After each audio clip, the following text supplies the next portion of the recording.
अगर आप इस कहानी का पिछला भाग देखना चाहते हैं तो उसका लिंक मैं आपको डिस्क्रिप्शन बॉक्स में दे दूंगी और साथ में कमेंट बॉक्स में पिन भी कर दूंगी, तो आप वहां से भी जाकर देख सकते हैं। रायु जैसे जैसे हॉस्पिटल की तरफ बढ़ रही थी उसका दिल जोरों से धड़क रहा था। वो अपने दिल पर हाथ रखती है और मन में ही बोलती है, क्या हो गया है, क्यों इतना तेजी से धड़क रहे हो, बाहर आने का इरादा है क्या। वो अपने मन में ही खुद से बात किए जा रही थी। जुल रायु के कंधे पर हाथ रखते हुए, क्या हुआ, क्यों नर्वस हो रही हो। रायु अपने होश में आती है, नहीं वो मैं बस। आहान बोला, क्या बात है, तुम ठीक तो हो ना, कोई प्रॉब्लम हो तो हम घर चल सकते हैं। रायु बोली, नहीं नहीं कुछ नहीं, वो बस आज पहला दिन है ना तो थोड़ा डर लग रहा है। आहान मुस्कुराते हुए, इसमें डरने की कोई बात नहीं है, यह मेरे दोस्त का ही हॉस्पिटल है, कुछ प्रॉब्लम हो तो तुम उसे बता सकती हो, मेरी उससे बात हो गई है। रायु हैरानी से, यह तुम्हारे दोस्त का हॉस्पिटल है और हमें तो अभी इसके बारे में पता चला, तो तुम्हारी कब बात हुई। आहान अपने मन में, शिट यार, जल्दी जल्दी में क्या बोल गया। आहान बोला, वो मैं अभी तुम कार से उतरी ना तो उसे मैसेज कर दिया है कि तुम यहाँ आई हो, कुछ परेशानी हो तो वो ध्यान रखे। रायु बोली, ओ अच्छा, पर तुम्हें उन्हें इस तरह परेशान नहीं करना चाहिए था, हम मैनेज कर लेंगे। मुझे वैसे भी कुछ स्पेशल नहीं चाहिए, जैसे बाकी के स्टूडेंट है वैसे ही मैं भी अपना काम करना चाहती हूँ, तो तुम उन्हें मना कर दो। आहान मन में, स्पेशल नहीं, तुम बहुत स्पेशल हो मेरे लिए। रायु बोली, आहान क्या हुआ। आहान बोला, कुछ नहीं, तुम वो बस कुछ प्रॉब्लम होगी तो ही हेल्प करेगा, बाकी तुम्हें खुद ही सब मैनेज करना है। रायु बोली, ठीक है हम चलते हैं। आहान बोला, ओके बाय बाय। आहान जुल को देखते हुए, ध्यान रखना। आहान की बात सुनकर जुल के चेहरे पर एकदम से मुस्कुराहट आ जाती है, पर उतनी ही जल्दी चली भी जाती है क्योंकि आहान आगे कहता है, मेरी रायु का। जुल की आंखें नम हो जाती है, वो बस हाँ में गर्दन हिला देती है, पर इससे आहान को कुछ फर्क नहीं पड़ता है, वो बस अपनी धुन में था। रायु और जुल दोनों अंदर जाने लगती है। रायु जैसे जैसे अंदर आती है उसके दिल की धड़कनें बढ़ती जाती है। रायु सोच रही है, ये मुझे क्या हो रहा है, यह इतना अजीब क्यों लग रहा है। उसके माथे पर पसीने की बूंदें उभर आती हैं। जुल बोली, अरे रायु क्या हुआ, तू इतनी परेशान क्यों हो रही है। रायु बोली, पता नहीं क्यों बहुत अजीब लग रहा है, मन बहुत घबरा रहा है। जुल बोली, कुछ नहीं होगा, तू डर मत, आज फर्स्ट डे है ना इसलिए तुझे ऐसा लग रहा है, थोड़ी ही देर में तेरा डर भी खत्म हो जाएगा। जुल बोली, तू रुक, मैं रिसेप्शन पर तलाश करके आती हूँ, यहाँ के इंचार्ज का ऑफिस कहाँ है। इधर आदित्य के रूम में रायु जैसे ही हॉस्पिटल में आती है एक जाना माना पहचाना एहसास आदित्य को होता है और उठकर बैठ जाता है। रॉबिन बोला, क्या हुआ बॉस, आप ठीक तो है ना। आदित्य अपने हाथ में लगी बॉटल निकालकर फेंक देता है। रॉबिन हैरानी से, बॉस ये आप क्या कर रहे हैं। आदित्य बोला, वो आ गई है, वो मेरे पास आ रही है, मुझे जाना है, मुझे उसके पास जाना है। आदित्य वहां से भागने लगता है पर रॉबिन उसे पकड़ लेता है। रॉबिन बोला, बॉस ये आप क्या कर रहे हैं, आपकी तबीयत ठीक नहीं है। आदित्य रॉबिन से छूटने की कोशिश करता है पर रॉबिन ने अपनी पूरी जान लगाकर आदित्य को पकड़ा हुआ था। रूम में शोर सुनकर वार्ड बॉय भी आ जाता है। शोर सुनकर काफी लोग इकट्ठे हो गए थे। रायु ने जब शोर सुना तो वो भी उस ओर बढ़ गई। जितना वो उस ओर बढ़ रही थी उसका दिल उतनी ही जोरों से धड़क रहा था। वो इस बात से बिल्कुल अनजान थी कि वहां हो क्या रहा है, कौन है वहां। वो भीड़ से आगे निकलकर आदित्य को देख रही थी जो रॉबिन और 3 वार्ड बॉय से छूटने के लिए छटपटा रहा था। वो आदित्य के फेस को ठीक से देख तो नहीं पा रही थी पर उसे बहुत बेचैनी हो रही थी। तभी डॉक्टर भी वहां आ जाते हैं। डॉक्टर नर्स से बोलते हैं, जल्दी से इंजेक्शन तैयार करो। नर्स भी इंजेक्शन तैयार करती है पर तभी आदित्य गार्ड की पकड़ से छूटकर बाहर जाने लगता है। पर जैसे ही वो रूम से गेट तक पहुंचता है एक लड़की भीड़ में से अपना सिर निकालकर उसे ही देख रही थी। भीड़ होने के कारण वो आगे नहीं आ पा रही थी तो वहीं से सबके बीच में से अपना छोटा सा सिर निकालकर देख रही थी कि यहाँ हो क्या रहा है। आदित्य जब उसे देखता है तो उसके कदम वहीं जम जाते हैं। सारा शोर 1 मिनट के लिए शांत हो गया था। सब कुछ जैसे रुक सा गया था। सब कुछ होते हुए भी ऐसा लग रहा था जैसे वहां उन दोनों के अलावा कोई नहीं है। आदित्य बस उसे एकटक देखे जा रहा था। तभी पीछे से रॉबिन उसे इंजेक्शन लगा देता है और आदित्य अपने होश खोने लगता है, पर उसकी नज़र अब भी उसी लड़की पर जमी हुई थी। आदित्य वहीं बेहोश हो जाता है। रॉबिन और वार्ड बॉय आदित्य को बेड पर लेटा देते हैं। वार्ड बॉय वहीं खड़ी भीड़ को हटाने लगता है पर रायु वहां से हटती नहीं है। वो बस दूर खड़ी दरवाजे से आदित्य को देखती रहती है। जुल पीछे से आकर, तू यहाँ क्या कर रही है, मैं कभी से ढूंढ रही हूँ। रायू हड़बड़ाते हुए, वो मैं कुछ नहीं, बस ऐसे ही। जुल बोली, तो ठीक है, फिर चलो मेरे साथ, अपने कॉलेज के कुछ और स्टूडेंट भी हैं। जुल और रायू दोनों वहाँ से चली जाती है, पर जुल का आई कार्ड वहीं गिर जाता है, पर दोनों का ध्यान नहीं जाता है और दोनों ही वहाँ से चले जाते हैं। रॉबिन आदित्य को आराम से लिटाकर बाहर आता है तो उसका पैर उस आई कार्ड पर लगता है। रॉबिन मन में, यह लड़की कहीं देखी देखी सी लगती है, इस लड़की को मैंने कहीं देखा है। वो सोच ही रहा था कि एक लड़की आकर उसके हाथ से कार्ड छीन लेती है। रॉबिन हैरानी से, ये क्या हरकत है, तुम वही हो ना जो उस दिन बीच रोड पर तुम्हारी दोस्त अचानक गाड़ी के सामने आ गई थी। जूल बोली, हाँ मैं वही हूँ, और तुमने मेरा आई कार्ड कैसे चुराया।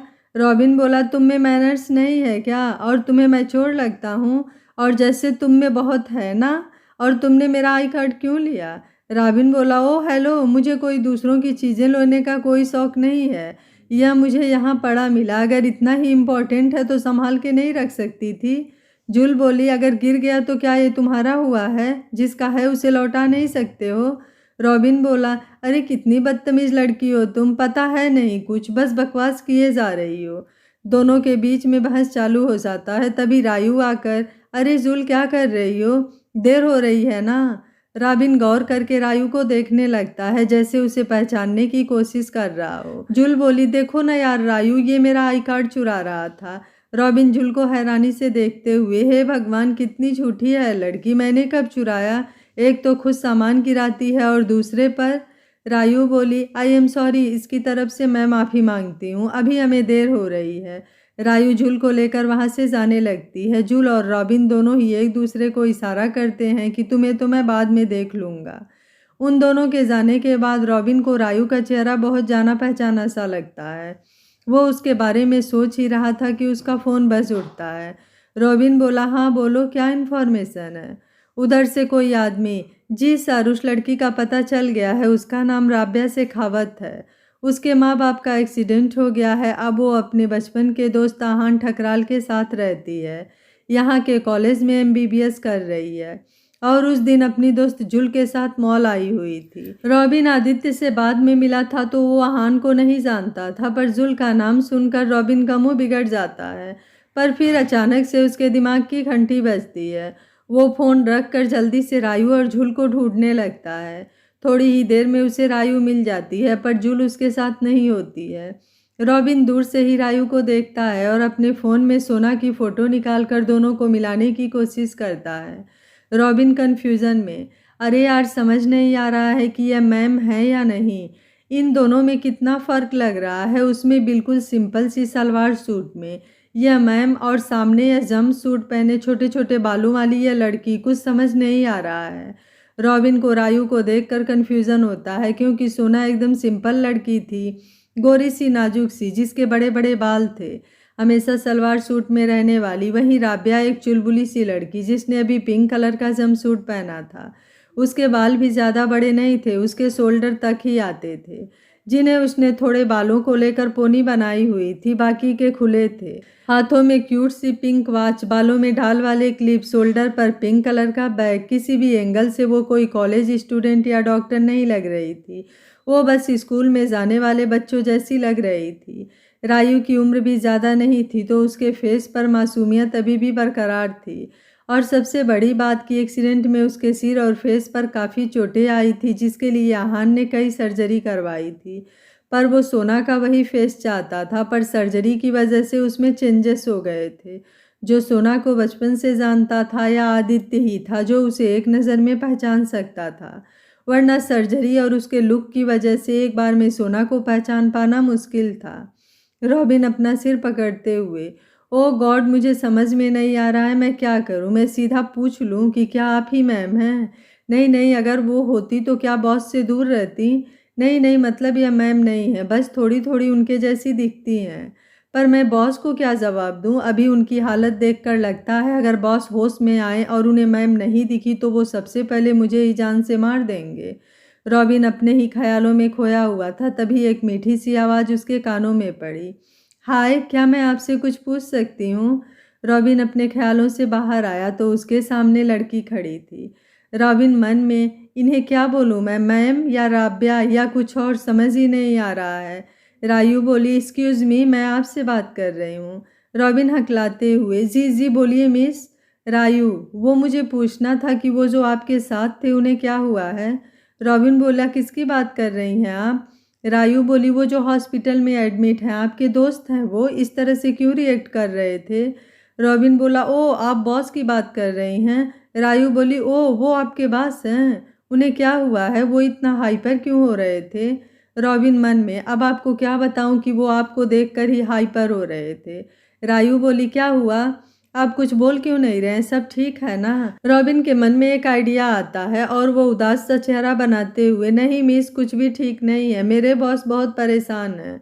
रायू बोली, क्यों, क्या हुआ है उन्हें। रॉबिन बोला, वो हुआ यह है कि उनकी वाइफ की डेथ हो गई है, पर वो यह सदमा बर्दाश्त नहीं कर पा रहे हैं, इसलिए वो इतने हाइपर हो जाते हैं। रॉबिन रायू के फेस के रिएक्शन को गौर से देखता है। रायू उसके शादीशुदा होने की बात सुनकर दुखी हो जाती है। उसे पता नहीं क्यों बुरा लगता है, ऐसा क्यों होता है उसे खुद भी नहीं पता चलता है। रायू बोली, ठीक है, आप उनका ध्यान रखना, अगर कुछ मदद चाहिए हो तो ज़रूर बोलना। रॉबिन बोले, क्या आप सच में मेरी मदद करेंगी। रायू हल्का सा मुस्कुराते हुए, हाँ क्यों नहीं, मेरे बस में कुछ होगा तो ज़रूर करूँगी। रॉबिन बोला, तो क्या आप उनसे एक बार मिलेंगी। रायू हैरानी से, अभी। रॉबिन बोला, हाँ क्यों नहीं, प्लीज़ एक बार मिल लीजिए, उन्हें अच्छा लगेगा। रायू बोली, पर मैं कैसे, आई मीन मेरे मिलने से क्या होगा, वो मुझे थोड़ी ना जानते हैं। रॉबिन बोला, प्लीज़ एक बार मेरे कहने से मिल लीजिए ना, शायद कुछ हो जाए। रायू बोली, पर मैं कैसे।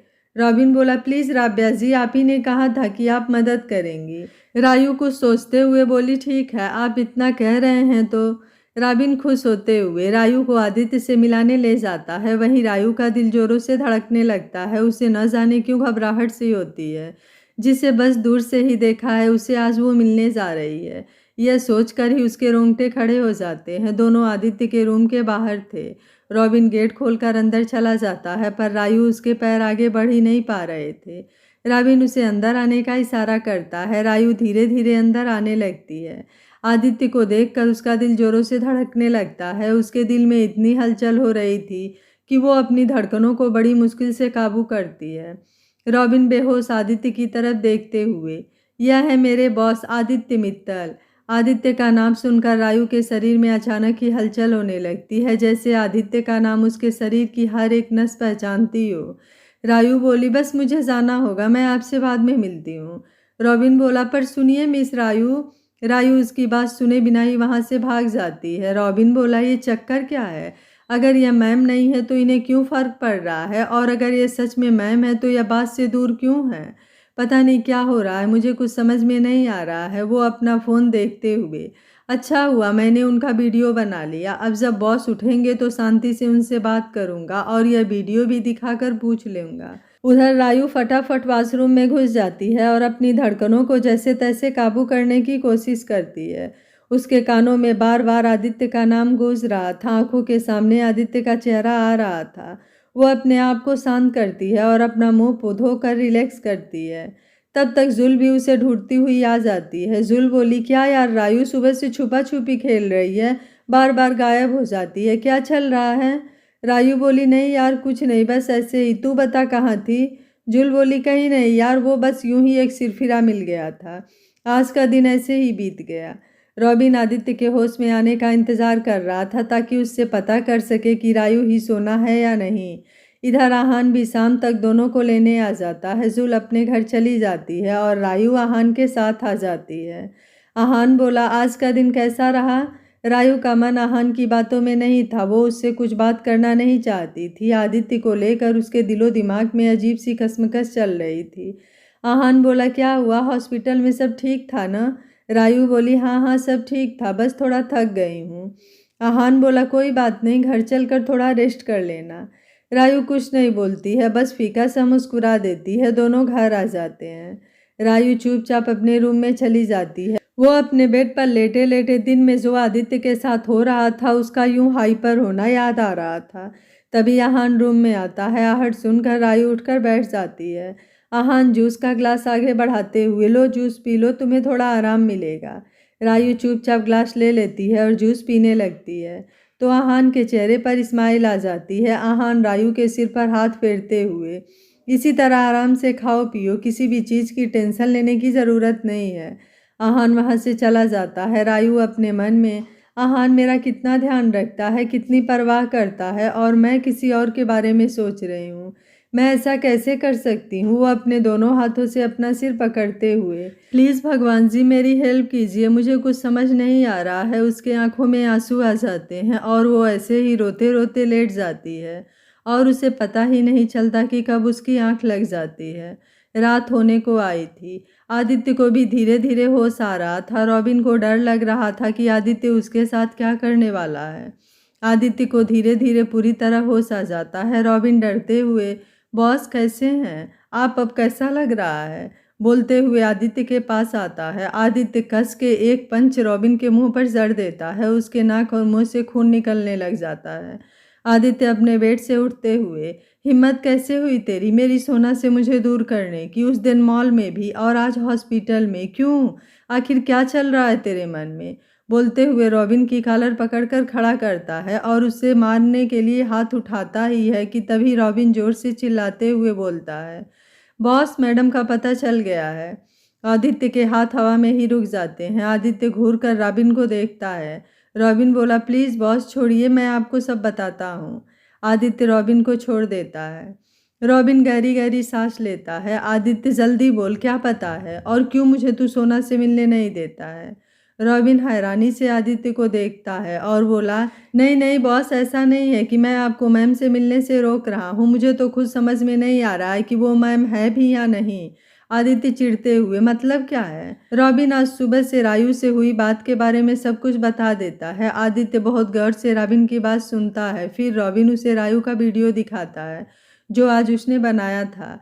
वीडियो देखकर आदित्य की आंखों में चमक आ जाती है। आदित्य बोला, यही तो है मेरी सोना, यही मेरी सोना है, पर यह मुझसे दूर क्यों जा रही है, यह जिंदा है तो वो मुझसे दूर क्यों है। आदित्य रॉबिन का कॉलर पकड़कर बोलता है। रॉबिन बोला, मुझे तो खुद समझ नहीं आ रहा है, अगर यह मैम है तो यह अपना नाम बदल कर क्यों रह रही हैं, और यह जिंदा है तो आपके पास क्यों नहीं है। आदित्य बोला, कहाँ है यह, मुझे अभी जाना है, मुझे अभी के अभी मिलना है और पूछना है कि क्यों, आखिर मुझे वो छोड़कर इस तरह क्यों चली गई, और अगर जिंदा है तो फिर वो हॉस्पिटल में उसकी लाश, वो सब क्या था। आदित्य रॉबिन से बोला, चलो मेरे सारे सवालों का जवाब इसी के पास मिलेगा। रॉबिन आदित्य को रोकते हुए, रुकिए बॉस, हमें कहीं जाने की ज़रूरत नहीं है, वो खुद कल फिर आएंगी यहीं पर, वो एक मेडिकल स्टूडेंट है और यहाँ शायद प्रैक्टिस कर रही हैं या कुछ प्रैक्टिकल वगैरह है। आदित्य चिढ़ते हुए बोला, तुम्हारा दिमाग खराब हो गया है, मैं कल तक का इंतज़ार नहीं कर सकता हूँ, मुझे अभी के अभी मिलना है। कहाँ रहती हैं। रॉबिन बोला, वो मैंने पता कर लिया है और भी इंफॉर्मेशन निकालने के लिए बोला है, कल तक वो भी आ जाएगा।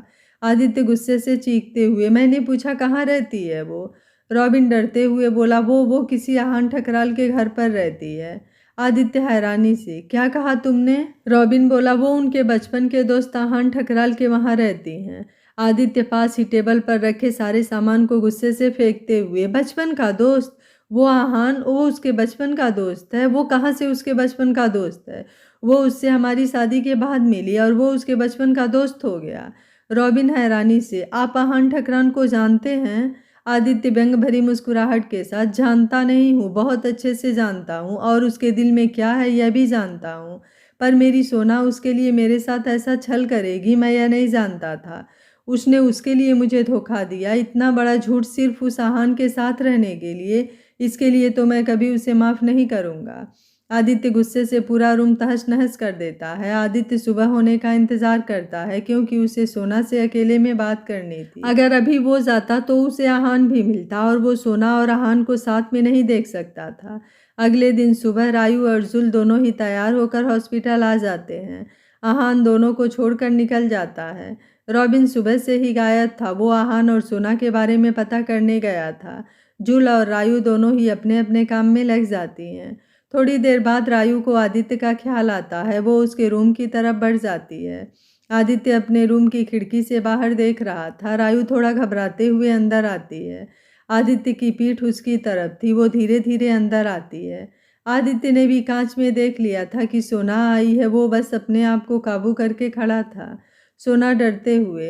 अब आप कैसे हैं? आदित्य उसकी बात का कोई जवाब नहीं देता है, वो बस ऐसे ही खड़ा रहता है। रायु ने जब देखा कि वो उसकी बात का जवाब नहीं दे रहा है तो बोली, ठीक है फिर मैं चलती हूँ, बोलकर जाने लगती है। जैसे ही वो मुड़ती है, आदित्य उसका हाथ खींचकर अपनी ओर घुमाता है और जोर से अपनी ओर खींचता है। आदित्य की इस हरकत से वो एकदम से हड़बड़ा जाती है और सीधे आदित्य के सीने से जा लगती है। पर वह तुरंत आदित्य से दूर होने लगी तो आदित्य उसे दोनों हाथों से पकड़कर उसे लगभग झकझोरते हुए, समझती क्या हो तुम अपने आप को? जब चाहा आ गई जिंदगी में, जब चाहा चली गई। मैं कोई खिलौना हूँ? जब मन करा खेल लिया, मन भर गया तो छोड़ दिया, और अब फिर से हमदर्दी दिखा रही हो। आदित्य की पकड़ रायु के हाथों पर कसती जा रही थी, जिससे उसे बहुत दर्द हो रहा था। उसकी आंखों में आंसू निकलने लगे थे। आज तक कभी किसी ने उसके साथ ऐसा बर्ताव नहीं किया था। उसे रोना आ जाता है। आदित्य गुस्से से, नहीं बहने वाला मैं तुम्हारे इन आंसुओं में, अच्छे से जानता हूँ तुम्हारे इन नकली आंसुओं को। कैसे, आखिर कैसे कर सकती हो तुम मेरे साथ ऐसा? इतना बड़ा धोखा, वो भी मुझे। तुम्हें शर्म नहीं आई ऐसा करते हुए? अगर अपने आशिक के साथ जाना ही था तो सच बता देती, मैं खुद तुम्हारी खुशी के लिए तुम्हें जाने देता। पर यह मौत का झूठा नाटक क्यों किया? क्यों मेरी जिंदगी बर्बाद की सोना? आखिर क्यों? बोलते हुए रायु को छोड़ देता है, जिससे रायु सीधे दीवार से टकरा जाती है। उसकी कोहनी और कमर में भी चोट लग जाती है। उसे इस तरह दर्द में देखकर आदित्य उसके पास आता है। तुम्हें चोट लगी क्या? आई एम, इतना ही बोलता है और वापस ही उसे छोड़ देता है। तुम डिजर्व करती हो, जितनी चोट तुमने मुझे पहुंचाई है उसके मुकाबले यह कुछ भी नहीं है, तुम जैसी घटिया लड़की। रायु बोली, बस बहुत हुआ, बस। वो आदित्य को धक्का देती है और वहां से भाग जाती है। आदित्य एकदम से संभलता है और बाहर आकर देखता है तो वो उसे कहीं भी नहीं दिखती है। आदित्य जोर से दीवार पर हाथ मारते हुए, नहीं छोड़ूंगा तुम्हें मैं सोना, कभी नहीं। जितना दर्द तुमने मुझे दिया है तुम्हें भी उतना ही दूंगा, और तुम्हारे उस आशिक को भी। आदित्य अपना फ़ोन निकाल कर किसी को फ़ोन करता है और उसे कुछ समझाता है। सामने से वो आदमी हैरानी से, क्या सच में आप यह करना चाहते हैं? आदित्य बोला, हाँ, पर अभी मेरा नाम नहीं आना चाहिए। वैसे उसे पता तो चल ही जाएगा कि यह मैंने किया है, पर अभी सब कुछ साइलेंटली करो। सामने से, ठीक है सर, आपका काम हो जाएगा। आदित्य मुस्कुराते हुए, इसकी कीमत तुम्हारे घर पहुंच जाएगी। रायु भी दौड़ते हुए बाथरूम में घुस जाती है। आदित्य की इस हरकत की वजह से उसे बहुत बुरा लगा था। उसे बहुत रोना आ रहा था। जुल जब रायु को इस तरह भागते हुए देखती है तो वो भी उसके पीछे आती है, तो देखती है रायु बिलख बिलख कर रो रही थी। जुल घबराते हुए, रायु क्या हुआ, तू ऐसे क्यों रो रही है? जुल को देखकर वो उससे लिपट कर रोने लगती है। जुल बोली, क्या हुआ रायु, प्लीज बोलना, किसी ने कुछ कहा क्या? रायु रोते हुए बोली, प्लीज जुल घर चले, मुझे यहाँ नहीं रहना है, प्लीज घर चल। जुल बोली, पर हुआ क्या है, कुछ बता तो सही। रायु बोली, नहीं बस मुझे घर जाना है। जुल बोली, ठीक है, मैं आहान को कॉल करती हूँ। रायु बोली, नहीं नहीं प्लीज आहान को मत बता, वो मुझसे 1000 क्वेश्चन करेगा। मैं अभी कुछ भी बात नहीं करना चाहती, तू बस घर चल। जुल बोली, पर घर जाएंगे तो वैसे भी आहान को पता चल जाएगा ना। रायु बोली, तो हम तुम्हारे घर चलते हैं, प्लीज चल ना, मुझे यहाँ नहीं रहना। जुल मन में सोचने लगी, अब क्या करूँ, आहान को बता दूँ क्या? रायु बोली, प्लीज जुल चल ना। जुल बोली, ठीक है चलते हैं, पर तू मुझे घर पर सब बताएगी कि क्या हुआ है। रायु बोली, ठीक है अभी घर चलते हैं। जुल आहान को मैसेज करने लगती है। रायु जुल के हाथ से फ़ोन लेते हुए, नहीं जुल, तुझे मेरी कसम है, प्लीज़ आहान को कुछ मत बताना। जुल बोली, पर वो आहान को पता चलेगा तो वो बहुत गुस्सा करेगा। रायु बोली, अभी आहान को आने में टाइम है, हम टाइम से वापस आ जाएंगे। जुल मन ही मन घबराती है कि आहान को पता चलेगा तो वो कितना गुस्सा करेगा, और रायु ने भी कसम दी है जिसे वो तोड़ नहीं सकती थी। अजीब सी कसमकस में जुल फंस गई थी। जुल और रायु दोनों कैब लेकर निकल जाते हैं। रॉबिन भी हॉस्पिटल पहुंच जाता है। आदित्य ने उसे कॉल करके जल्दी आने को कहा था। रॉबिन जाते हुए दोनों को देख लेता है, पर जो हॉस्पिटल में हुआ उसका उसे कोई आइडिया नहीं था। आदित्य गुस्से में अपने रूम में घूमता रहता है। उसे सोना का इस तरह से जाना बिल्कुल बर्दाश्त नहीं होता है। तभी रूम में रॉबिन आता है। रॉबिन बोला, सर आप कैसे हो सर? क्या आप मैडम से मिले? वो अभी अभी बाहर गई हैं। यह सुनकर आदित्य की गुस्से से मुट्ठियां कस जाती हैं। आदित्य को इतने गुस्से में देखकर रॉबिन कुछ नहीं बोलता है, पर इतना तो समझ जाता है कि कुछ तो हुआ है। रॉबिन अपना फ़ोन देखता है जिसमें कई सारे मैसेज पड़े थे। वो उन मैसेज को आदित्य को देखता है और बोलता है, सर यह आपने क्या किया? इससे हमें कितना बड़ा नुकसान हो जाएगा।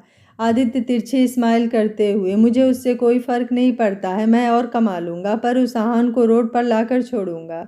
रॉबिन बोला, क्या यह बात मिस्टर ठकराल को पता है? आदित्य बोला, उसने बिना मुझे भनक लगे मेरी सोना को मुझसे छीना है, मैं भी उसका सब कुछ उससे छीन लूँगा, उसके बाद ही उसे खबर लगेगी। रॉबिन बोला, पर सर मैडम।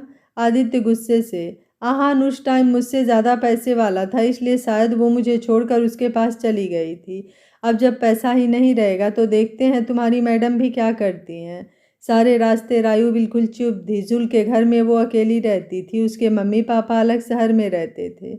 जुल, अब तो बता कि क्या हुआ है, तू क्यों रो रही है और हम अचानक यहाँ क्यों आए हैं? जुल के इतना बोलने पर रायू को फिर से सब याद आ जाता है और एक बार फिर वो फपक पड़ी। जुल बोली, प्लीज़ यार रायू बता ना क्या हुआ है, मुझे डर लगने लगा है। थोड़ी देर रोकर रायू थोड़ा शांत होती है, फिर वो जुल से, वो मुझे अपने मम्मी पापा की बहुत याद आ रही थी, अचानक लगने लगा जैसे इस दुनिया में मेरा कोई नहीं है, मैं बिल्कुल अकेली हूँ। ऐसा क्यों हुआ मेरे साथ, क्यों मुझे कुछ याद नहीं है? जुल बोली, अरे इसमें रोने की क्या बात है, मैं हूँ, आहान भैया हैं, भैया भाभी हैं, हम सब तेरे अपने ही हैं। रायू जुल से लिपट जाती है। वो खुद समझ नहीं पाती कि उसने झूठ क्यों बोला, पर वो जुल को क्या बताए, उसे समझ नहीं आ रहा था। रायू बोली, जुल प्लीज़ मैं थोड़ा रेस्ट करना चाहती हूँ। जुल बोली, ठीक है तू थोड़ा रेस्ट कर ले, मैं यहीं हूँ। जुल सोच रही है क्या करूँ, आहान को बता दूँ क्या, पर रायू ने अपनी कसम दी है। वो घड़ी में टाइम देखती है तो अभी टाइम था। जुल अपने मन में, एक काम करती हूँ, थोड़ी देर लेट जाती हूँ और टाइम से पहले हम लोग हॉस्पिटल वापस जाएंगे, आहान को कुछ पता नहीं चलेगा। वो भी रायू के पास लेट जाती है। उधर रॉबिन आदित्य से पूछता है पर वो कुछ बताता नहीं है। रॉबिन बोला, ठीक है आप कुछ मत बताओ, पर मेरी बात तो सुन लो। आदित्य गुस्से से, बोलो। रॉबिन बोला, मैम के बारे में कुछ खास इन्फॉर्मेशन तो नहीं मिली, पर सबसे रोचक बात यह है कि 4 साल पहले तक वो लोग यहाँ नहीं रहते थे, पर फिर अचानक से वो लोग यहाँ शिफ्ट हो गए और पड़ोस के लोगों से पता चला है कि मैम को बचपन का कुछ भी याद नहीं है, वो सब कुछ भूल चुकी हैं। किसी एक्सीडेंट में उनके माँ बाप की डेथ हो गई है और उसी में उनकी याददाश्त चली गई है। यह सुनकर आदित्य के पैरों तले ज़मीन ही खिसक जाती है, उसे तो जैसे सदमा सा ही लग गया है।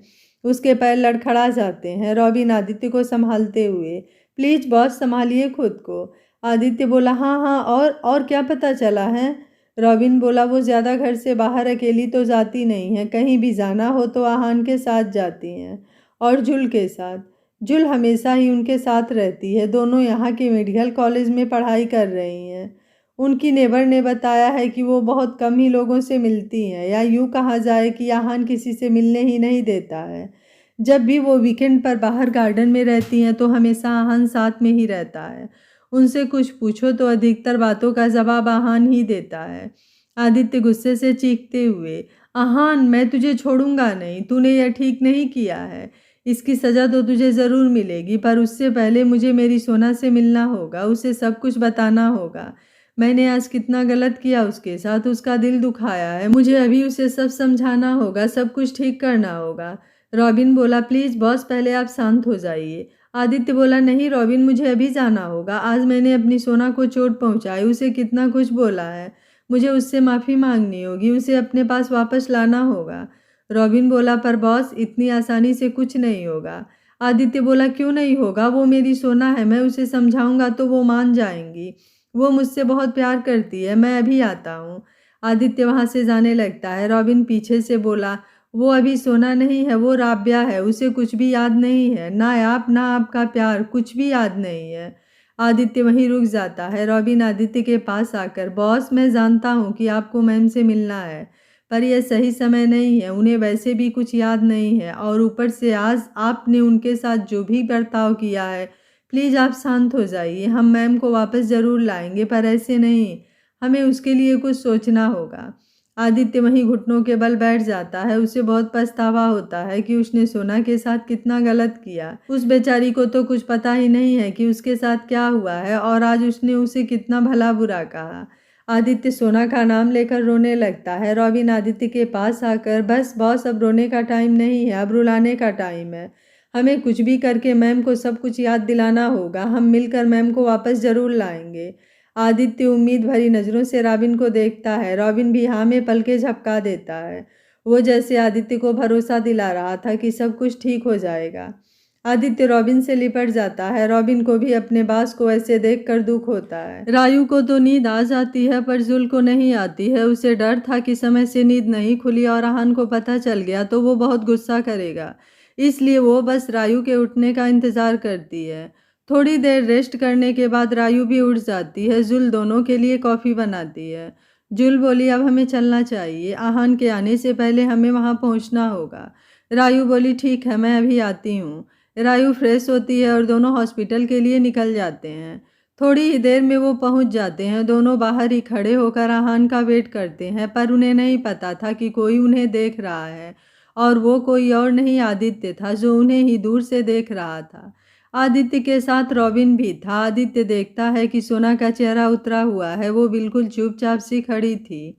उसने यह भी देखा कि उसमें कितना बदलाव आ गया था।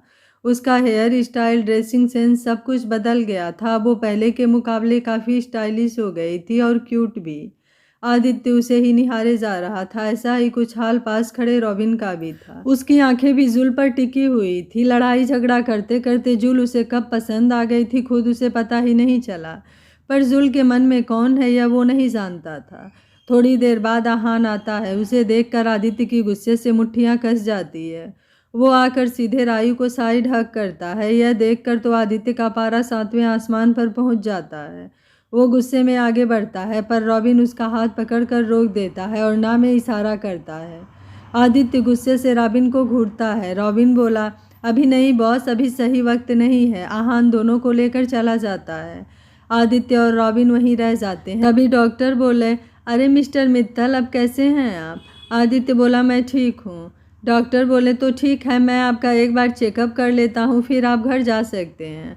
आदित्य बोला, नहीं डॉक्टर। क्या मतलब? आदित्य बोला, मुझे कुछ दिन यहीं रहना है। डॉक्टर बोले, पर अभी कहा ना आपने कि आप ठीक हैं? आदित्य बोला, नहीं, मैं नहीं हूँ। रॉबिन डॉक्टर से, आप अभी जाइए प्लीज़, मैं आपको थोड़ी देर में बुलाता हूँ।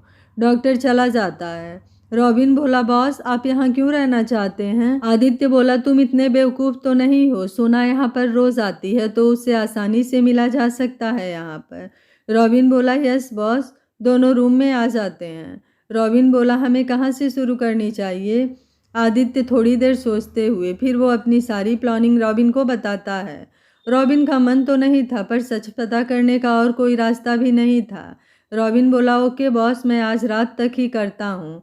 रॉबिन 2-3 जगह बात करता है, फिर वहाँ से निकल जाता है। आदित्य बोला, आहान, ये तूने अच्छा नहीं किया। तू जानता था कि हम दोनों एक दूसरे से कितना प्यार करते हैं। एक दोस्त होकर तूने मेरी पीठ पर छुरा घोंपा है। इसकी सज़ा तो तुझे मिलेगी, ज़रूर मिलेगी। रात का समय, एक अंधेरे कमरे में एक लड़की बेड पर बेहोश पड़ी हुई थी। धीरे धीरे उसे होश आने लगा था। थोड़ी देर में वो पूरी तरह होश में आ जाती है। वो झुल थी जिसे आदित्य के कहने पर रॉबिन ने किडनैप किया था। रॉबिन उसके पास आता है। रॉबिन को देखकर वह भड़क जाती है, तुम्हारी हिम्मत कैसे हुई मुझे यहाँ लाने की? तब तक आदित्य आता है और बोलता है कि मेरे कमरे में उसे लेकर आओ। यह तुम्हारे बॉस मुझसे क्या जानना चाहते हैं और तुम लोगों ने मुझे क्यों किडनैप करा है? रॉबिन बोला, प्लीज चुपचाप चलो और जो जो सच है वो बता दो। मैं खुद तुम्हें सही सलामत तुम्हारे घर छोड़ दूंगा। जूल बोली, मुझे कुछ नहीं बताना, मुझे बस अपने घर जाना है। रॉबिन उसे हाथ पकड़कर बाहर ले जाने लगता है, पर जूल उससे हाथ छुड़ाने की कोशिश करती है, पर रॉबिन की पकड़ से वो छूट नहीं पाती है। रॉबिन उसे आदित्य के पास लाता है। आदित्य एकदम सख्त लहजे में, मेरे सवालों का सच सच जवाब चाहिए मुझे। आदित्य को इस तरह गुस्से में देखकर जूल डर जाती है और वो कसकर रॉबिन का हाथ पकड़ लेती है और रॉबिन के पीछे छुपने लगती है। रॉबिन बोला, प्लीज बॉस, आराम से, वो डर रही है, उसे टाइम दो, वो सब कुछ बता देगी। आदित्य रॉबिन से बोला, टाइम ही तो नहीं है मेरे पास, मैं जल्द से जल्द उस आहान से अपनी सोना को लाना चाहता हूँ। आहान का नाम सुनकर जुल रॉबिन के पीछे से आगे आती है। आहान, तुम कौन हो और आहान को कैसे जानते हो, और सोना वो कौन है? आदित्य गुस्से से, ज़्यादा भोली बनने की कोशिश मत करो, दिन भर मेरी सोना के साथ रहती हो और जानती नहीं कि कौन है मेरी सोना। जुल को कुछ समझ नहीं आता है। वो रॉबिन की तरफ देखती है। रॉबिन बोला, वो राबिया की बात कर रहे हैं। आदित्य गुस्से से, वो कोई राबिया नहीं है, वो सोना है, मेरी सोना है। रॉबिन के पीछे से जुल भी थोड़ा तेज आवाज में, देखो तुम जो कोई भी हो, तुम प्लीज मेरी दोस्त से दूर रहो। वो कोई सोना वोना नहीं है, वो राब्या है, मेरी और आहान की दोस्त। आदित्य गुस्से से, वो मेरी सोना है, मेरी पत्नी, मेरी जान, मेरा सब कुछ। पत्नी सुनकर तो जुल के होश ही उड़ जाते हैं। जुल डरते हुए, तो तुम रायु के पति हो जिसने उसे मारने की कोशिश करी। जुल की बात सुनकर आदित्य और रॉबिन दोनों हैरान हो जाते हैं। आदित्य बोला, ये क्या बकवास है? जुल गुस्से में, कोई बकवास नहीं कर रही हूँ, आहान ने मुझे सब बताया है कि कैसे तुम रायु को परेशान करते थे, किसी से बात नहीं करने देते थे, उस पर बेवजह शक करते थे, उसके साथ मारपीट करते थे, और जब उस आहान से प्यार हुआ तो तुमने उसका एक्सीडेंट करा दिया। छी, कितने गंदे आदमी हो तुम। अच्छा हुआ कि रायु अपनी याददाश्त खो चुकी है और उसे कुछ याद नहीं है, वरना तुमने जो उसे जख्म दिए होंगे उससे वो कभी बाहर नहीं आती। जुल की बात सुनकर आदित्य को गुस्सा आ जाता है और वो गुस्से से बेकाबू हो जाता है और जुल को मारने के लिए जुल की तरफ बढ़ता है। जुल आदित्य को इस तरह देखकर डर जाती है। आदित्य जुल तक पहुंचता उससे पहले रॉबिन बीच में आ जाता है और आदित्य को पकड़ने लगता है, पर आदित्य रॉबिन से भी नहीं संभलता है। रॉबिन गार्ड को आवाज़ लगाता है, सभी गार्ड आकर आदित्य को पकड़ते हैं। आदित्य गुस्से से, क्या जानती हो तुम मेरे बारे में, आहान के बारे में और सोना के बारे में? मैं उससे कितना प्यार करता हूँ और वो भी मुझसे उतना ही प्यार करती है। यह सब बकवास तुम्हें उस आहान ने बताया है ना? उसे तो मैं छोड़ूंगा नहीं, उसकी तो मैं जान ले लूँगा। आदित्य गुस्से से चीखता हुआ बोलता है। सभी गार्ड उसे पकड़ने की कोशिश करते हैं, पर गुस्से में वो सभी गार्ड पर भारी पड़ रहा था। तभी रॉबिन इंजेक्शन लेकर आदित्य को लगा देता है, जिससे आदित्य का छटपटाना कम होता है और धीरे धीरे वो बेहोश होने लगता है। गार्ड उसे उठाकर रूम में लेकर जाते हैं। जुल वहीं घुटनों के बल बैठकर रोने लगती है। वह बोलती है कि मेरी दोस्त और मुझे छोड़ दो, मैंने आप लोगों का क्या बिगाड़ा है? रॉबिन को उसे ऐसा रोते देखकर दुख होता है। वह उसे चुप कराता है और बोलता है, मेरे होते हुए तुम्हारा कोई कुछ नहीं कर सकता है, लेकिन एक बार तुम मेरी बात ठंडे दिमाग से सुन लो और समझ लो। जुल सोच में पड़ जाती है। रॉबिन बोला, प्लीज उठो, यहाँ से मेरे साथ चलो, मैं तुम्हें कुछ दिखाता हूँ। जुल भी उठकर रॉबिन के साथ जाने लगती है, क्योंकि उसे भी कहीं ना कहीं रॉबिन पर विश्वास होने लगा था। रॉबिन उसे एक कमरे में लेकर जाता है। पूरे कमरे में अंधेरा था, कुछ भी दिखाई नहीं दे रहा था। जूल 1 मिनट के लिए तो डर जाती है, फिर रॉबिन जैसे ही लाइट चालू करता है, सामने देखकर शॉक्ड हो जाती है। सामने 2 बड़ी बड़ी एलईडी स्क्रीन लगी हुई थी, जिससे अब धीरे धीरे सोना के फोटो चलने लगे थे, साथ ही साथ आदित्य के भी। सोना और आदित्य की खुशियों भरे मूवमेंट सभी एक के बाद एक स्क्रीन पर चल रहे थे, जिसमें वो दोनों बहुत ही खुश नजर आ रहे थे। फिर एक स्क्रीन पर सोना और आदित्य का डांस वीडियो चलने लगा, जो उनकी रिसेप्शन पार्टी का था, जिसमें सोना बहुत प्यारी लग रही थी और बहुत खुश भी। सोना को इस तरह खुश देखकर जुल की आंखें भर आती हैं। फिर स्क्रीन से वो सब हटकर सोना बेसुध सड़क पर भाग रही थी, वो भी दिखने लगा था, और फिर अचानक ही तो ट्रक से टकरा जाती है। यह देखकर जुल की जोरदार चीख निकल जाती है। रॉबिन ने बहुत मुश्किल से इतनी पुरानी फुटेज को ढूंढ निकाला था, जो वहाँ पर लगे कैमरों में थी, और भी बहुत कुछ रॉबिन ने पता लगा लिया था। सोना के ट्रक से टकराते ही वो दूर गिर जाती है। यह देखकर जुल की चीख निकल जाती है और आंखों से बेहिसाब आंसू। वो रोते हुए नीचे गिरने लगती है कि रॉबिन आकर उसे कंधे से संभाल लेता है और पास में रखी चेयर पर धीरे से बैठा देता है। फुटेज आगे चलती है, जिसमें आहान आता है और सोना को वहां से लेकर चला जाता है। फिर वापस की फुटेज चलने लगती है, जब आदित्य आता है। आदित्य सड़क पर बिखरे खून और सोना के पर्स को देखकर बिखर कर रोने लगता है। जुल को हैरानी होती है कि आदित्य रायु से नफरत करता है और उसी ने उसका एक्सीडेंट करवाया है, तो वो इतना रो क्यों रहा है? वो सवालिया नज़रों से रॉबिन को देखती है, तो रॉबिन उसे आगे देखने का इशारा करता है।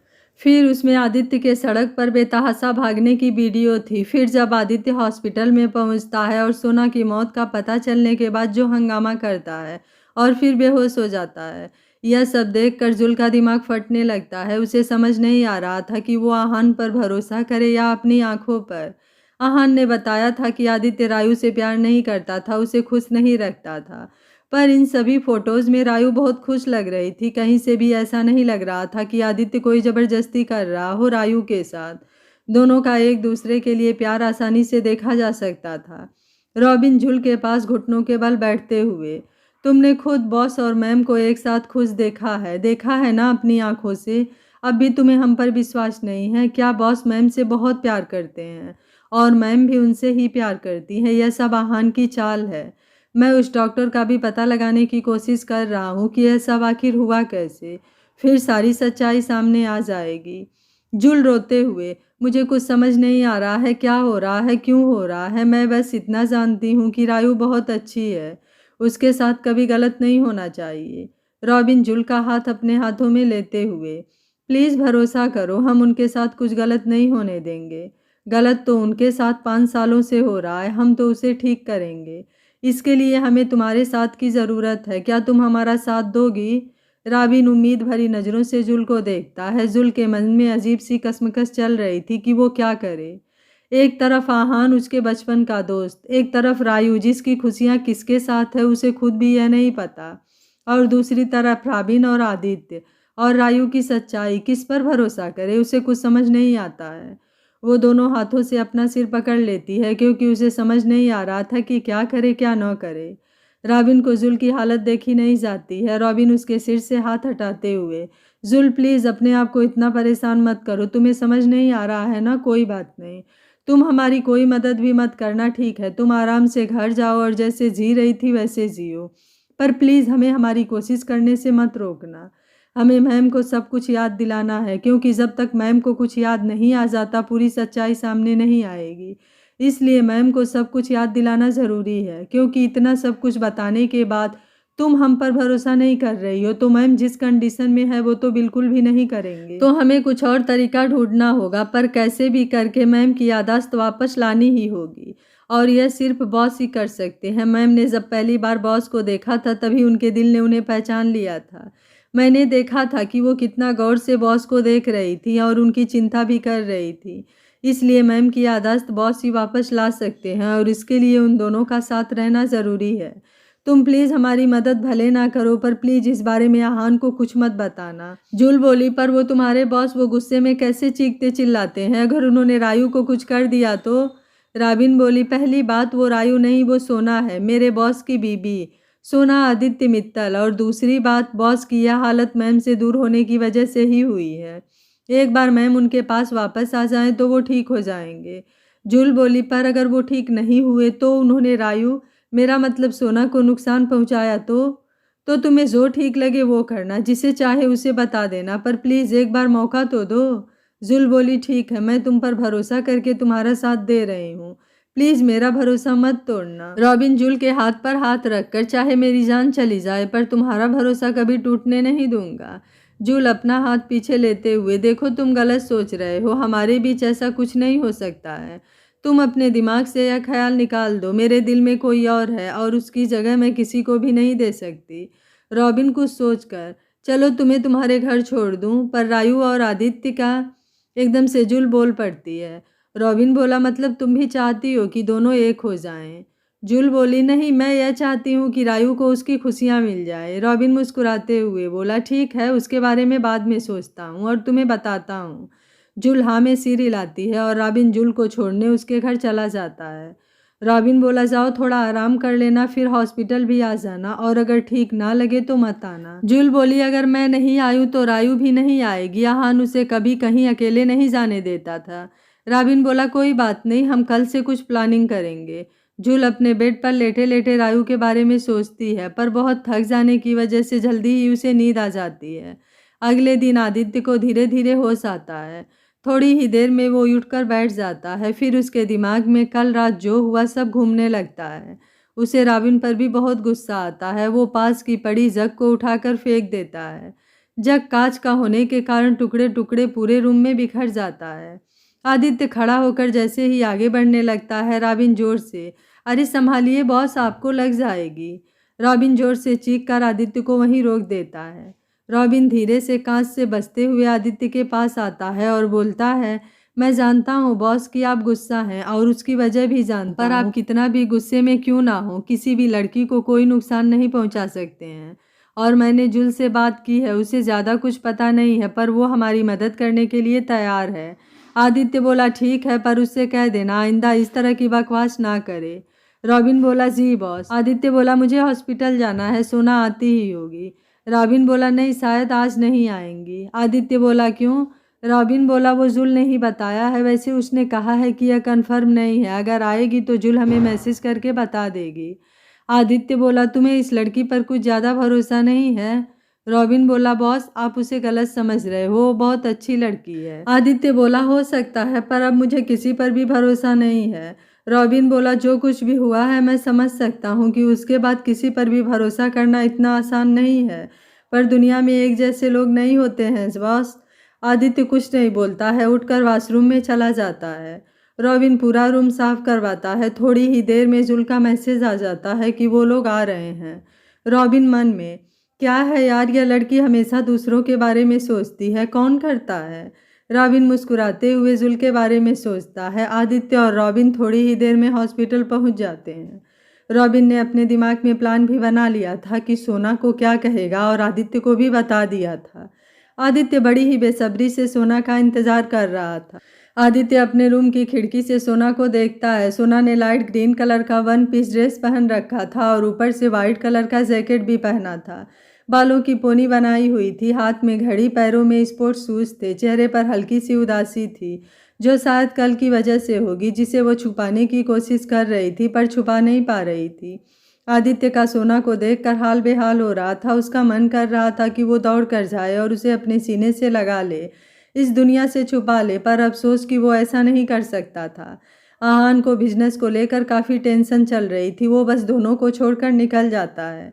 यह सब भी आदित्य की ही करामात थी। दोनों ही घबराते हुए अंदर आती हैं। जुल को भी टेंशन हो रही थी कि कहीं वो रॉबिन का साथ देकर कोई गलती तो नहीं कर रही है, और सोना को कल की आदित्य की हरकत याद आ रही थी। अगर आज भी आदित्य उसके सामने आ गया तो वो क्या करेगी? दोनों अपने मन में उधेड़-बुन में उलझी हुई थी। Hello miss Rabia and joule, दोनों के कान में रॉबिन की आवाज़ पड़ती है तो दोनों अपने सेंस में आती हैं। रॉबिन उसके पास आकर मुझे बॉस ने बताया कि कल उन्होंने आपके साथ क्या किया है। वैसे आदित्य ने उसे ठीक से बताया तो नहीं था, पर रॉबिन को अंदाज़ा था कि जो भी हुआ हो अच्छा तो नहीं हुआ था। रॉबिन बोला मैं बॉस की तरफ से आपसे माफ़ी मांगता हूँ। रायू गुस्से से बदतमीजी आपके बॉस करें और माफ़ी मांगने आपको भेज दिया। रॉबिन बोला नहीं नहीं ऐसा नहीं है, वो खुद आपसे माफ़ी मांगना चाहते हैं, वो आपसे मिलना चाहते हैं। रायू बोली नहीं नहीं मुझे नहीं मिलना उनसे, उनका पूरा दिमाग ही खराब है, कभी क्या करते हैं कभी क्या। रॉबिन उदास होते हुए सच कहा आपने, उनका दिमाग खराब है, पागल है वो, पर उसकी वजह भी है जो आप कभी नहीं समझोगी। वो जिस दर्द से गुजर रहे हैं कोई उन्हें नहीं समझ सकता है, सब उनसे दूर भागने लगते हैं। रायू बोली नहीं ऐसा नहीं है, मेरा वो मतलब नहीं था, मैं बस वो। वैसे उन्हें हुआ क्या है, वो ऐसा क्यों करते हैं? आपने कहा था कि उनकी वाइफ की डेथ हो गई है, पर कल वो मुझे इस तरह से बोल रहे थे कि मैं उन्हें छोड़कर किसी और के साथ भाग गई, मरने का झूठा नाटक और भी पता नहीं क्या क्या। रॉबिन अपने मन में यह बॉस भी ना पता नहीं क्या क्या रायता फैला दिया, अब इसे कैसे संभालूं। रायू बोली क्या हुआ? रॉबिन बोला वो बात यह है कि आप बहुत हद तक मैम के जैसी दिखती हैं, और जब से उन्होंने आपको देखा है उन्हें ऐसा लग रहा है कि मैम जिंदा हैं और किसी और के लिए वो उन्हें छोड़कर चली गई, इसलिए वो इतना ज़्यादा हाइपर हो जाते हैं। उस दिन भी आपको देखकर ही हाइपर हुए थे और कल फिर आप उनसे मिली तो उन्होंने आपको मैम समझ लिया। वो क्या है ना, वो मैम से बहुत प्यार करते थे और जब से वो गई हैं तब से वो पागल से हो गए हैं। उन्हें किसी के इमोशनल सपोर्ट की ज़रूरत है, पर आप चिंता मत कीजिए, मैंने उन्हें समझा दिया है, वो आपके साथ कोई बदतमीज़ी नहीं करेंगे। उन्होंने कल जो किया उसके लिए वो बहुत शर्मिंदा हैं। रायू को आदित्य के बारे में जानकर बहुत बुरा लगा। रायू बोली ठीक है हम चलते हैं, और जुल को लेकर वहाँ से जाने लगती है। रॉबिन की सारी उम्मीद पर पानी फिर जाता है। उसने इतना कुछ बोला था, उसे लगा था कि वो आदित्य से मिलने जाएगी, पर वो तो चली गई। जुल को भी बहुत बुरा लगता है। रॉबिन ने कितनी कोशिश की, पर रायू के मन में आदित्य को लेकर डर बैठ गया था। रॉबिन उदास होकर आदित्य के पास जाता है और उसे सब कुछ बताता है। उदास होते हुए भी इतना सब बोल दिया, फिर भी वो नहीं आई। आदित्य मुस्कुराते हुए वो ज़रूर आएगी। रॉबिन बोला पर वो तो बिना कुछ बोले चली गई। आदित्य बोला पर मैं जानता हूँ कि वो जरूर आएगी। दोनों ही सोना के आने का इंतजार करते हैं। सोना बार बार आदित्य के बारे में सोच रही थी। वो आदित्य से मिलना चाहती थी, पर उसे डर भी लग रहा था। उसके मन में अजीब सी कश्मकश चल रही थी। काफ़ी देर तक वो अपने दिल और दिमाग में उलझी हुई थी। आखिरकार दिल दिमाग से जीत ही गया। वो धीरे धीरे आदित्य के रूम की तरफ बढ़ रही थी। जुल ने उसे देखा तो एकाएक उसके चेहरे पर मुस्कुराहट आ गई। उसने रॉबिन को मैसेज करके बता दिया। आदित्य अपनी सोना का इंतजार करने लगा। रॉबिन रूम के बाहर आकर बैठ जाता है, फिर उसे सामने से सोना आती हुई दिखती है। रॉबिन खड़े होकर, थैंक यू मैम, आप यहाँ आई। सोना बोली, वो मुझे थोड़ा डर लग रहा है। वो अभी ठीक तो है ना? फिर से मुझे मारने की कोशिश तो नहीं करेंगे ना? आदित्य दरवाजे पर खड़ा होकर सोना की बात सुन रहा था। उसे बहुत बुरा लग रहा था कि उसने अपनी सोना को इतना डरा दिया कि वो उसके पास आने से घबरा रही है। रॉबिन बोला, नहीं नहीं मैम, मैंने बॉस को सब कुछ बता दिया है। वो बिल्कुल शांत है, आप उनसे मिल सकती हैं। सोना धीरे से दरवाज़ा खोलती है तो देखती है आदित्य उसकी तरफ पीट करके खड़ा था। सोना डरते हुए, एक्सक्यूज़ मी। आदित्य सोना की तरफ पलटता है। सोना को देखकर उसकी धड़कनें बढ़ जाती है। वही हाल सोना का भी था।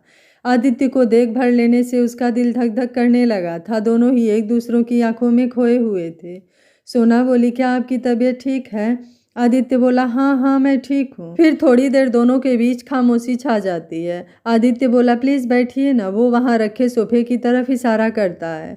सोना भी धीरे से जाकर बैठ जाती है। आदित्य अपने भी उससे थोड़ी दूर सामने वाली सीट पर बैठ जाता है। आदित्य बोला, मैं आपसे माफ़ी मांगना चाहता हूँ। कल मैंने जो भी आपके साथ किया उसके लिए मैं शर्मिंदा हूँ। बिना सच जाने मैंने आपको चोट पहुंचा दी। सोना बोली, नहीं नहीं, इसमें आपकी कोई गलती नहीं है। वो रॉबिन जी ने मुझे सब कुछ बता दिया आपकी वाइफ के बारे में। आदित्य बोला, वो चाहे कुछ भी हो, अगर खुद दर्द में हो तो दूसरों को भी दर्द दो, यह तो सही नहीं है ना? आदित्य की एक एक बात सोना के दिल को छू रही थी। सोना बोली, ठीक है मैं चलती हूँ। सोना उठकर जाने लगती है। वैसे आदित्य उसे रोकना चाहता था, अपनी बाहों में लेना चाहता था, पर वो ले नहीं सकता था। और सोना का भी इस तरह अपने सामने पाकर उससे दूर रहना उससे बर्दाश्त नहीं हो रहा था। इसलिए उसने भी उसे नहीं रोका। अगर वो 1 मिनट और यहाँ रुक जाती तो आदित्य अपना कंट्रोल खो देता और सोना को अपने सीने से लगा लेता। सोना रूम के बाहर आती है। रॉबिन बोला, आज तो डर नहीं लगा ना? सोना बोली, नहीं, मुझे माफ़ कर देना, मैंने भी उनके बारे में क्या क्या सोच लिया। रॉबिन बोला, नहीं, इसमें आपकी गलती नहीं है, समय और हालात ही ऐसे चल रहे हैं। सोना बोली, ठीक है मैं चलती हूँ। रॉबिन बोला, रायू जी, आप हमारी थोड़ी और मदद कर देती तो शायद इस अनजान शहर में हमारी मदद हो जाती। रायू बोली, जी कहिए। रॉबिन बोला, डॉक्टर ने राय दी है कि बास को हमें बाहर घुमाना चाहिए, दूसरे लोगों से मिलाना चाहिए। जब से मैम गई हैं तब से वो पहली बार इतना बाहर रहे हैं, मेरे अलावा और किसी से मिल रहे हैं नहीं तो हमेशा अकेले रहते हैं, अंधेरे कमरे में बंद। डॉक्टर ने कहा है कि ऐसा ही आगे चलता रहा तो वो पागल हो जाएंगे या मर ही। रायू जोर से, नहीं ऐसा नहीं हो सकता है। रॉबिन बोला, मैं भी नहीं चाहता हूँ, पर क्या करूँ, वो मेरी कोई बात नहीं मानते हैं, पर वो आपके साथ कंफर्टेबल फील करते हैं। प्लीज़ मेरी थोड़ी मदद कर दीजिए, प्लीज़ उनसे दोस्ती कर लीजिए। उन्हें एक दोस्त की ज़रूरत है जिसके साथ वो अपनी फीलिंग शेयर कर सकें। प्लीज़ राबिया जी, मना मत करना। रायू थोड़ी देर कुछ सोचती है, फिर बोलती है, ठीक है अभी मुझे जाना है। क्या रायू आदित्य के साथ दोस्ती करने के लिए तैयार होगी? क्या आदित्य का साथ रायू को उसकी पिछली ज़िंदगी याद दिलाने में मदद करेगा? जवाहान को इन सब के बारे में पता चलेगा तो वो क्या करेगा? जानने के लिए देखिए कहानी का अगला भाग। अगर आपको कहानी अच्छी लग रही है तो वीडियो को लाइक, शेयर एंड चैनल को सब्सक्राइब कर लीजिएगा। Thank you for watching. मिलते हैं कहानी के अगले भाग में।